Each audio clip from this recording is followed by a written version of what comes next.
Any talk of the Illuminati normally begins with a man called Adam Weishaupt. Adam Weishaupt was born on February the 6th, 1748, in Bavaria, Germany. At the age of 7 he enrolled in a Jesuit school, and the occult ideas that were taught to him from that young age stuck with him for the rest of his life, helping to form his worldview and ideologies. As he grew up, he also studied classic religion, which is a euphemism for Gnosticism and other ancient forms of the mysteries. Thus, by the time Weishaupt reached adult maturity, he was very well versed in the occult. When Pope Clement XIV abolished the Jesuits in 1773, Weishaupt went on to become a professor of Catholic canon law, a post that only Jesuits had ever held up until that point, and within a few years he had joined the secret society of Freemasonry. Now, when Adam Weishaupt joined Freemasonry in the 1770s, it had already long been a fully occult society, but it was organized into the telltale pyramid-shaped knowledge hierarchy. The masses or muggles at the lower end of the society were completely ignorant of the true nature and meaning behind their doctrines and rituals. It was only as they rose through the degrees of esoteric knowledge and moved closer to the all-seeing eye of Lucifer at the top that the truth, or so-called light of Freemasonry as they see it, began to illuminate their minds. I use the past tense, but it's the same today. In the Scottish Rite version of Freemasonry, which is the most widely known and practiced, there are a minimum of 33 degrees to ascend through in the hierarchy, with still more elite Illuminati degrees, such as the Shriners above that.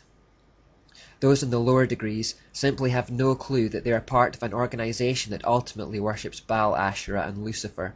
Even those relatively high up are misdirected, and even Christians have been ensnared in the organization, believing it is compatible or even complementary to their faith. Weishaupt, however, was no such muggle. With his Jesuit background and knowledge of the mysteries through his studies of classical religion and Greek philosophy, he was well aware of the origin of the doctrines and rituals of speculative Masonry. Therefore, on May 1st, 1776, just 3 years after the Jesuits were formally shut down, he attempted to form his own elite secret society within a secret society. He would base it on the exact same principles and techniques of the Jesuit order. He would try, and largely fail, to recruit ex-Jesuits as initiates, and would call this order the Order of Perfectibilists. In time, they became more famously known as Ordo Illuminati Bavarensis, or the Illuminati for short. The Illuminati means the Enlightened Ones. These were to be an elite group made up of only those at the top of the Freemasons' pyramid. They prided themselves on their intellectual superiority and depth of insight over the average man, whether Freemason or not. Incidentally, Weishaupt's name literally translates as the man to lead those who know. The word Adam means man, the word Weiss means to know, and Haupt means leader. The Illuminati were basically the Jesuits reincarnated under a deist or secular guise. When Weishaupt approached ex-Jesuits to join the order, he baited them with the promise that they would recover the influence which they had formerly possessed. He imbued the Illuminati with the exact same ideas that had pervaded the Jesuit order, those characteristics we associate with Jezebel or Asherah. Like the Jesuits, the aim of the Illuminati was nothing less than complete power and control. Most worryingly of all, they retained the core mantra that would justify any number of atrocities, that the end justifies the means. The end, in the case of the Illuminati, was the complete destruction of all Christianity, the overturn of all monarchies, and the creation of a new world order. The deists, Freemasons, and Illuminists recognized that kings and queens derived their temporal authority from the spiritual authority of the Pope, and that he effectively controlled monarchies from behind the scenes, just as Nimrod and Semiramis maintained control of their empire through perceived religious authority. Monarchs in Europe looked for the same kind of confirmation from popes to maintain control of their own lands. Their rule was not legitimate unless the Pope said so. Therefore, in the eyes of the populace, there was this inextricable link between monarchies and the corrupt Catholic religious system, and it was this joining of the Church and the State, the temporal and spiritual, that had brought so much oppression and wickedness. The solution for the Illuminati, therefore, was to separate Church and State and to destroy both in the process. Christianity would be shut down, and the monarchies who derived their legitimacy from the Pope would have to be overthrown. There would need to be revolution. This is effectively what the Illuminati set out to achieve. Professor John Robinson, a Freemason who claims he was approached by the Illuminati to join the elite order, wrote in his book Proofs of Conspiracy in 1797, "The Illuminati were conceived, organized and activated by professionals and intellectuals, many of them brilliant but cunning and clever, who decided to put their minds in the service of total evil. A conspiracy conceived not by Masons as Masons, but by evil men using Freemasonry as a vehicle for their own purposes. I have found that the cover of a Masonic lodge has been employed in every country for venting and propagating sentiments in religion and politics that could not have circulated in public without exposing the author to great danger.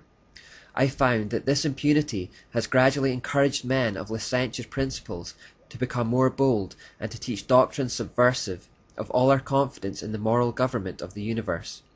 I have been able to trace these attempts made under the specious pretext of enlightening the world by the torch of philosophy. I have observed these doctrines gradually diffusing and mixing with all the different systems of Freemasonry till at last an association has been formed for the express purpose of rooting out all the religious establishments and overturning all the existing governments of Europe. The primary goal of the Illuminist is to get the possession of riches, power and influence without industry, and to accomplish this they want to abolish Christianity, and then universal profligacy will procure them the adherence of all the wicked and enable them to overturn all the civil governments of Europe, after which they will think of farther conquests and extend their operations to the other quarters of the globe." Just a quick interjection to point out the important statement made that abolishing Christianity would lead to universal profligacy. This is still true today. The spiritual temperature of a city, nation and continent largely depends on the spiritual temperature of the Christian Church. If we find our culture falling into wickedness, it is probably because our churches are failing. While just our mere presence on the earth is slowing the rate of decay and acting as a barrier to Satan, we have been told to be salt and light. How salty we are will preserve morals and standards in our society, and how brightly we shine will determine the kind of place we live in. We need to shake off apathy and fear and learn how to be both salt and light again today. John Robinson then goes further, explaining, "An association has been formed for the express purposes of rooting out all the religious establishments and overturning all existing governments. The leaders would rule the world with uncontrollable power, while all the rest would be employed as tools of the ambition of their unknown superiors." Robinson is describing an occult hierarchy here, a few elite, illuminated ones ruling over a mass of muggles, except this time it's on a global scale. Weishaupt was well aware that Freemasonry was the perfect vehicle for the Illuminati, simply because of its secrecy. He says, "The great strength of our order lies in its concealment. Let it never appear in any place in its own name, but always concealed by another name and another occupation. None is fitter than the lower degrees of Freemasonry. The public is accustomed to it, expects little from it, and therefore takes little notice of it. Next to this, the form of a learned or literary society is best suited to our purpose, and had Freemasonry not existed, this cover would have been employed." Freemasonry was chosen because the public already knew about it and thought it harmless.